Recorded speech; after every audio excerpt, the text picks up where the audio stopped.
అందరికీ నమస్కారం. ఈరోజు మనం ఒకే ఒక్క సంస్కృత శ్లోకాన్ని తీసుకుని దానిలో ఎంత లోతైన అర్థం దాగి ఉందో చూద్దాం. ఈ శ్లోకం ఏం చెప్తుందంటే, సమాజమనేది ఎంత సున్నితమైనదో, ఒక్క చిన్న తప్పు జరిగినా చాలు అది గొలుసుకట్టులా ఒక పెద్ద పతనానికి ఎలా దారితీస్తుందో వివరిస్తుంది. పదండి దీని గురించి తెలుసుకుందాం. సరే, ముందుగా అసల శ్లోకమేంతో చూద్దాం. చూట్టానికి ఇది కేవలం కొన్ని పదాల సమాహారంలా అనిపించొచ్చు, కానీ ఇదొక తీవ్రమైన హెచ్చరిక లాంటిది. మనం ఈరోజు మాట్లాడుకోబోయేదంతా ఈ శ్లోకం ఆధారంగానే ఉంటుంది. ఇదే ఆ శ్లోకం. కులనాశకుల దోషాల వలన వర్ణ సంకరానికి దారితీసి శాశ్వతమైన జాతీధర్మాలు మరియు కులధర్మాలు నాశనమవుతాయి. చూడండి, ఇందులో ఒక గొలుసుకట్టు స్పష్టంగా కనిపిస్తోంది. ఒకే ఒక పొరపాటుతో మొదలై అది ఎంత దూరం వెళ్తోందో. ఈ శ్లోకంలోని ప్రతి పదానికి చాలా బరువుంది. సో ఈ శ్లోకం ఒక ముఖ్యమైన ప్రశ్నను మన ముందుంచుతోంది. అదేంటంటే, కొన్ని పనులు, కొన్ని తప్పులు సమాజం యొక్క పునాదుల్నే, అంటే శతాబ్దాలుగా వస్తున్న సంప్రదాయాల్నే ఎలా నాశనం చేయగలవు? సరే, దీన్ని కొంచెం లోతుగా చూద్దాం.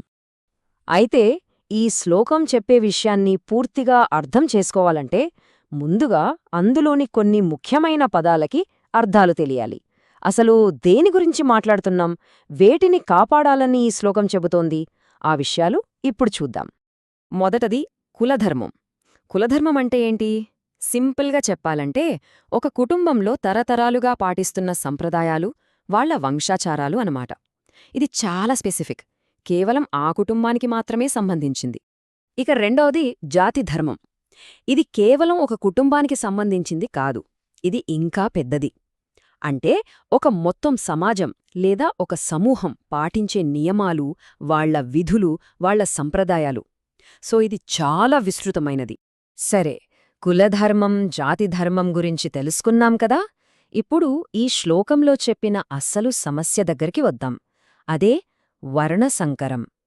ఈ వర్ణసంకరం అనేది కుటుంబ ధర్మానికి, సమాజ ధర్మానికి రెండింటికీ ఒకేసారి ప్రమాదం అని ఈ శ్లోకం చెబుతోంది. అయితే అసలు ప్రశ్నేంటంటే, ఈ వర్ణసంకరానికి, సాంప్రదాయాలు నాశనమవడానికి మధ్య ఉన్న లింక్ ఏంటి? ఈ రెండింటి మధ్య సంబంధం ఉందని ఈ శ్లోకం ఎలా చెబుతోంది? ఆ కనెక్షన్ ఏంటో ఇప్పుడు చూద్దాం. ఇదిగో ఇక్కడ చూడండి, ఈ శ్లోకం చెప్పే గొలుసుకట్టు ఇదే. ఒక డొమినో ఎఫెక్ట్ లాంటిదన్నమాట. ఫస్ట్ కులనాశకుల వల్ల దోషాలు మొదలవుతాయి, ఆ దోషాల వల్ల వర్ణసంకరం ఏర్పడుతుంది. ఆ తర్వాత ఆ వర్ణసంకరం వల్ల ముందుగా కుటుంబ సంప్రదాయాలు, అంటే కులధర్మం నాశనమవుతుంది. అక్కడితో ఆగదు. ఆ తర్వాత మొత్తం సమాజ సంప్రదాయాలు, అంటే జాతిధర్మం కూడా నాశనమవుతుంది. చూసారా, ఒకదాని తర్వాత ఒకటి ఎలా కూలిపోతున్నాయో? సరే, ఇప్పటిదాకా మనం శ్లోకంలో ఏం చెప్పారో చూసాం. ఇప్పుడు దీనికి సంబంధించిన వ్యాఖ్యానం ఏం చెప్తుందో చూద్దాం. అంటే ఈ సంప్రదాయాల పతనం అనేది మొత్తం సమాజానికే ఒక పెద్ద సంక్షోభంగా ఎలా మారుతుందో ఇప్పుడు తెలుసుకుందాం. ఈ వ్యాఖ్యానం ముఖ్యంగా నాయకత్వం పాత్ర మీద ఫోకస్ పెడుతుంది. అంటే ఈ పతనంలో లీడర్స్ పాత్ర ఏంటి, వాళ్ల వల్ల ఏమవుతుంది అనే విషయాన్ని వివరిస్తుంది. ఈ వ్యాఖ్యానం చెప్పే ముఖ్యమైన పాయింట్ ఏంటంటే, ఎప్పుడైతే నాయకులు, అంటే పెద్దలు, సరైన మార్గాన్ని, ఎప్పటినుంచో వస్తున్న ధర్మాన్ని వదిలేస్తారో అప్పుడు సమాజంలో, ప్రజల్లో పెద్ద గందరగోళం, కన్ఫ్యూజన్ మొదలవుతుంది. సరే, ఈ గందరగోళమంతా మొదలైంది. మరి దీనివల్ల చివరికి ఏమవుతుంది?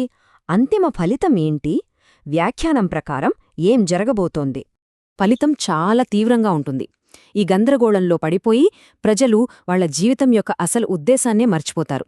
వాళ్ల జీవితానికి పరమార్థమేంటో కూడా తెలియని స్థితికి వెళ్ళిపోతారు. ఇది నిజంగా చాలా విషాదకరమైన విషయం. మరి ఇలాంటి పరిస్థితికి కారణమైన నాయకుల్ని ఈ వ్యాఖ్యానం ఏమని పిలుస్తోందో తెలుసా?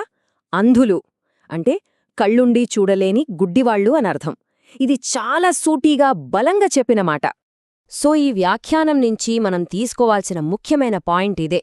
సంప్రదాయాన్ని వదిలేసిన నాయకుల్ని అంధులు అని వర్ణించారు. మరి ఈ అంధుల్ని, అంటే దారి తెలియని నాయకుల్ని అనుసరించే ప్రజలు కూడా వాళ్లతో పాటే గందరగోళంలోకి కూరుకుపోతారు. ఇదే ఇక్కడున్న డైరెక్ట్ లింక్. చివరగా ఈ శ్లోకం, దాని వ్యాఖ్యానం మన ముందు ఒక పెద్ద ప్రశ్నను ఉంచుతున్నాయి. ఒక సమాజం తనను నడిపించే సూత్రాలను, తన పునాదులనే కోల్పోతే అప్పుడు ఏం జరుగుతుంది? ఇది మనందరం ఆలోచించాల్సిన విషయం. ఇంతసేపు ఈ విశ్లేషణలో నాతో పాటున్నందుకు ధన్యవాదాలు.